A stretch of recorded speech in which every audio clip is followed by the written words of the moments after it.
What's going on, everybody?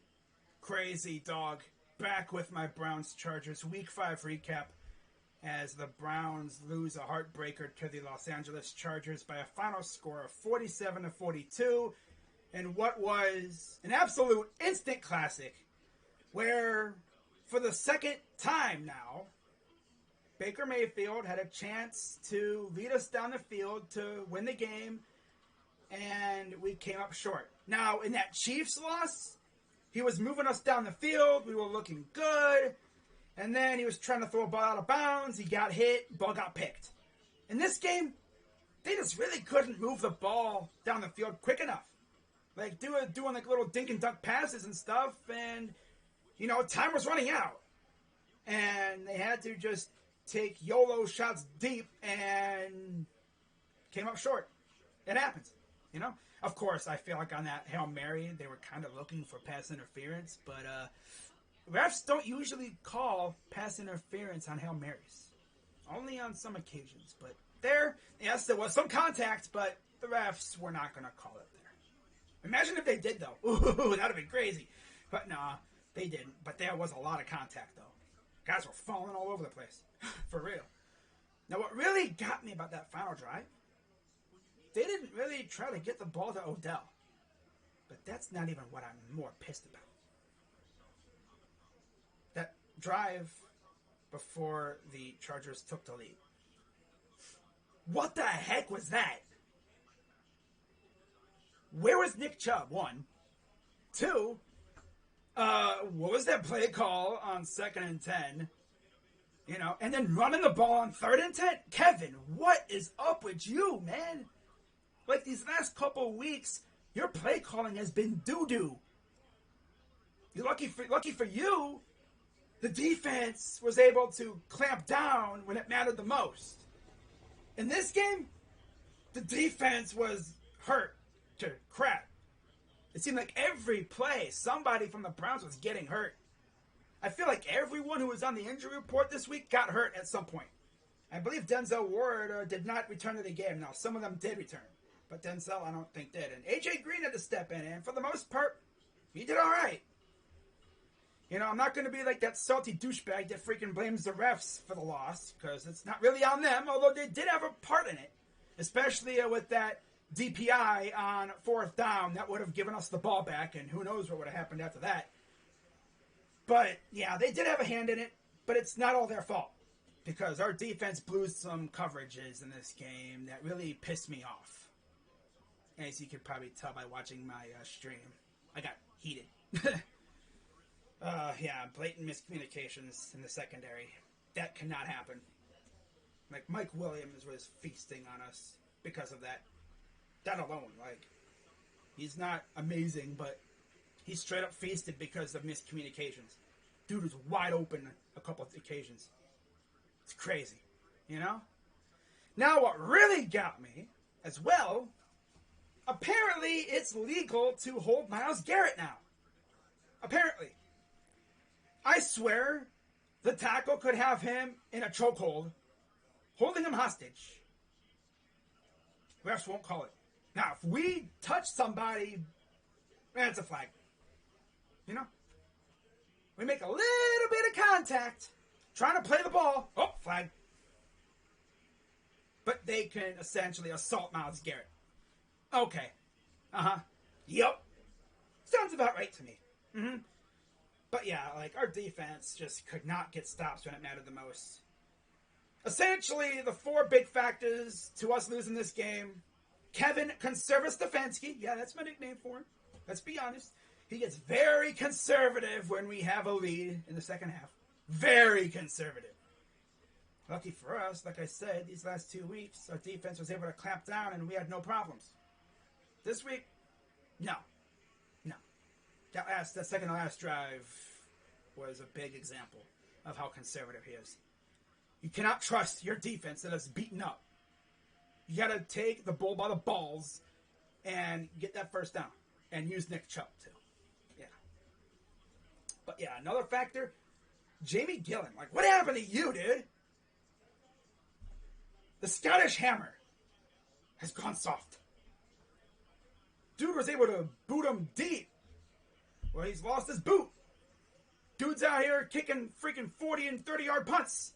We're trying to flip the field, and he's barely getting it past midfield. Not to mention, the Chargers are returning those punts for decent returns. So they're getting good field position when we needed to flip the field on them. Like, what the heck, Jamie? We might need a new punter soon. No, we need a new punter. Yeah, we need a new punter. He just doesn't have it anymore. He got hurt last year, and ever since then, he hasn't been the same. And then, like I said, the injuries were probably one of the big factors. We were using a lot of our depth guys out there, and they just weren't cutting it. And, of course, we really couldn't get pressure on Herbert. But you got to give credit to the Chargers, though. That's a really good young team. They're going to be a force in the AFC.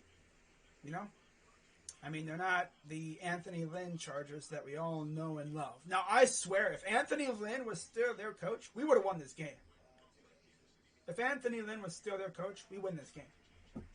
Because there's no way he does those play calls that Staley does.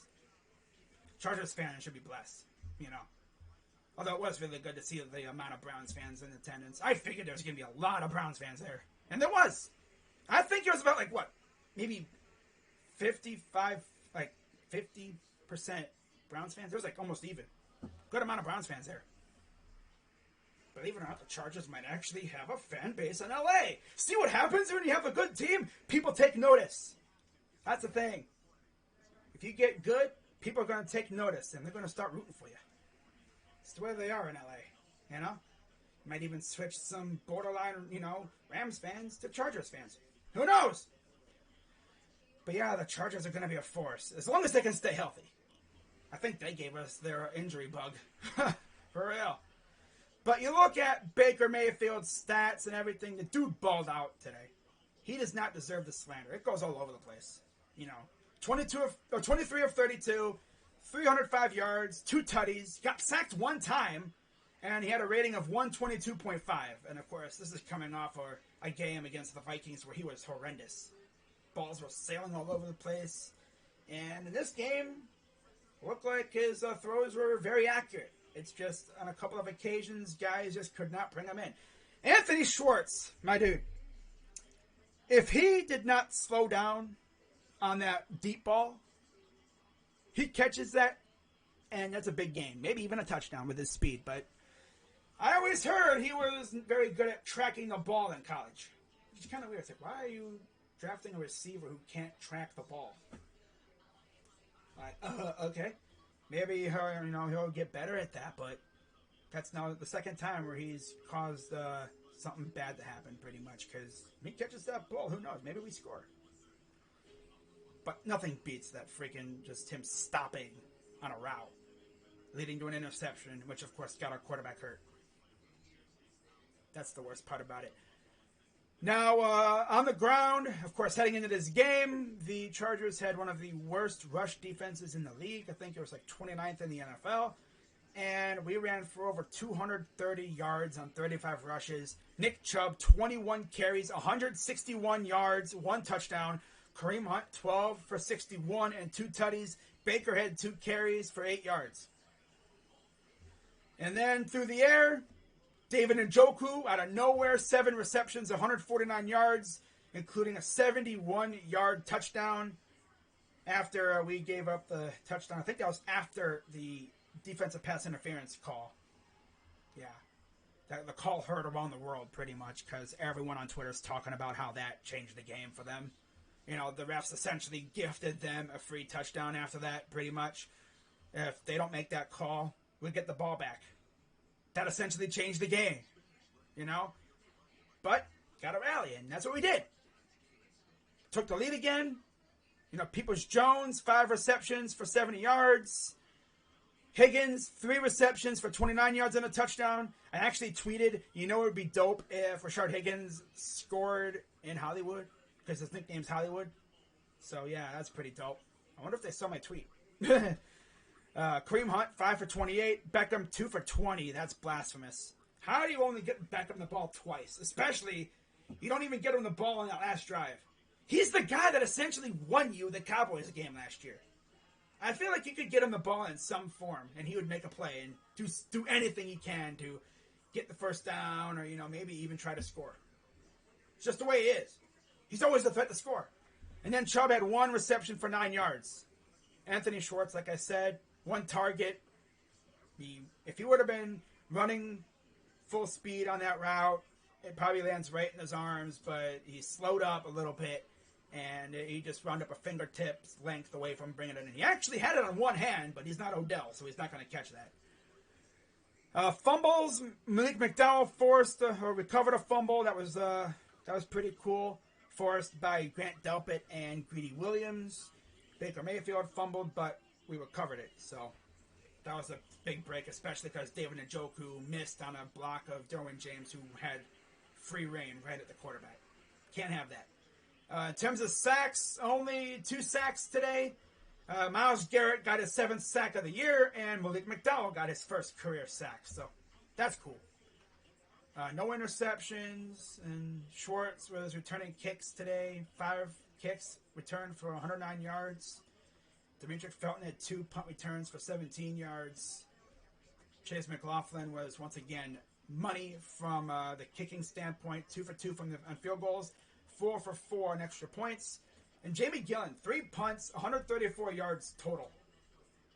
Yeah. I don't know if you can really have that. Not really that great, He averaged 44.7 yards per punt. Yee. Not the greatest. Now, on the Chargers side of things, Justin Herbert, 26 of 43 for 398 yards and 4 tutties. Got sacked twice and a 122.0 rating, so very even game from the quarterbacks. On the ground, they only had 112 yards on the ground. 17 carries, 66 yards for Eckler, 2 touchdowns. Herbert had 4 carries, 4 touchdowns, 29 yards. Okay. And then Josh Kelly had 2 carries for 17 yards. All right.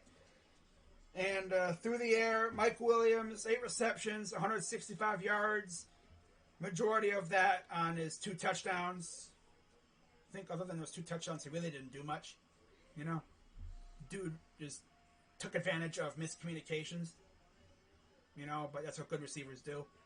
And he's not amazing, but he's still decent. Eckler scored through the air as well. 5 receptions, 53 yards and a touchdown.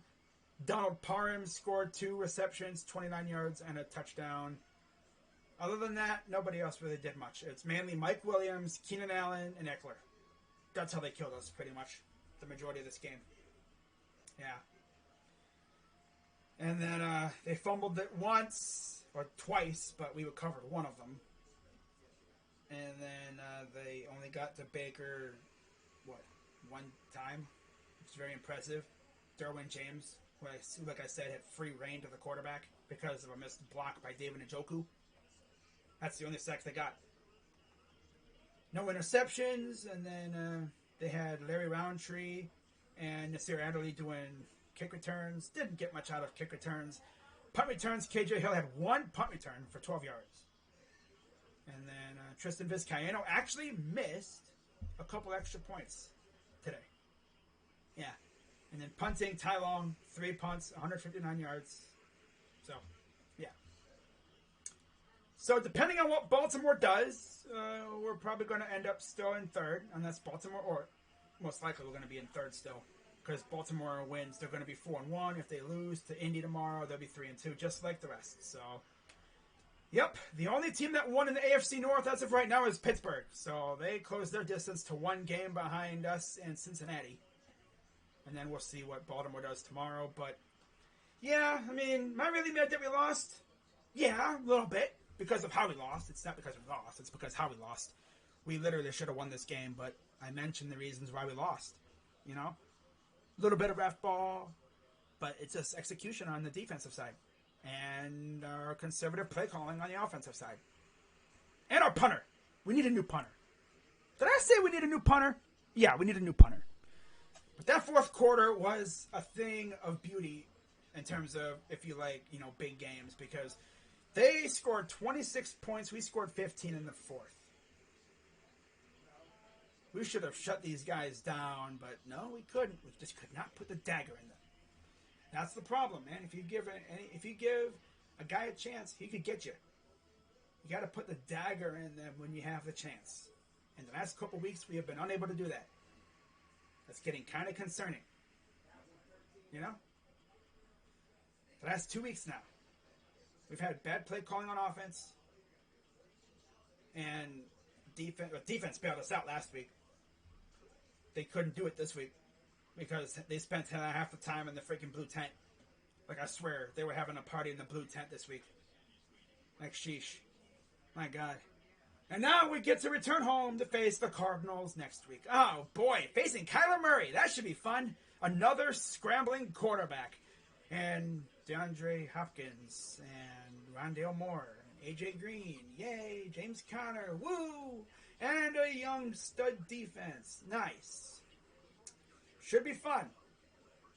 But that's going to wrap it up for this video. Shout out to the Dog Pound. Y'all showed out today. That was pretty dope to see. Shout out to the Chargers fans. Like I said, you guys got a great-ass team, man. You guys might actually be able to contend with the Chiefs. I want the Chiefs to not win the division. I want to see the Chargers win it. It'd be dope. Especially because if y'all get really good, like I said, people in LA are going to notice. And they're going to start rooting for you. And your fan base is going to grow. How about that, huh? I know you'd love that.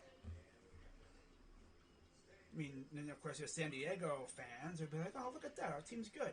They're going to get salty because, like, damn, they wish they could have done that here. Stupid friggin' Spanos. Bozo. By the way, I think we can all agree Spanos is a freaking douche canoe loser who needs to sell the team. Yeah. But that's going to wrap it up for this video, guys. I'm Crazy Dog at 99. Shout out to everybody. I'll see you guys later. So, I'm Crazy Dog. Let's go Browns.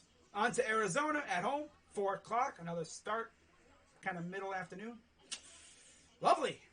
So I'll see you guys later. I'm Crazy Dog. Let's go Browns. And I'm out.